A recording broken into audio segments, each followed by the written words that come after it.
அனைவருக்கும் எனது அன்பான வணக்கம். திருவள்ளுவர் இயற்றிய திருக்குறளில் அறத்துப்பால் அதிகாரம் 32 இன்னா செய்யாமை 315வது குறள்.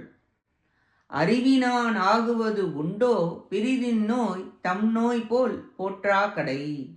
மற்றோர் உயிருக்கு உண்டாகும் துன்பத்தை தமக்குற்ற துன்பமாக கருதி அதனை நீக்கி காக்க முற்படாவிட்டால் ஒருவர் பெற்ற அறிவினால் வரக்கூடிய பயன் உண்டோ?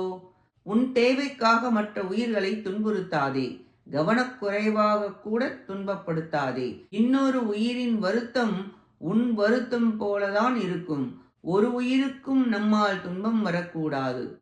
ஒரு சின்ன உயிர் வருந்தினாலும் அதற்காக நாம் கவலைப்பட வேண்டும், கவனமாக இருக்க வேண்டும். இருத்தல், நடத்தல், கிடத்தல், உண்டல் என எல்லா நிலைகளிலும் கவனமாக இருந்து மற்ற உயிர்களின் துன்பம் தன்னுடையது போல் கருதி துன்பம் தராமல் இருத்தல் வேண்டும். இக்குறளால் சோர்வார் செய்தல் விளக்கப்பட்டது என கூறப்பட்டது. நன்றி, வணக்கம்.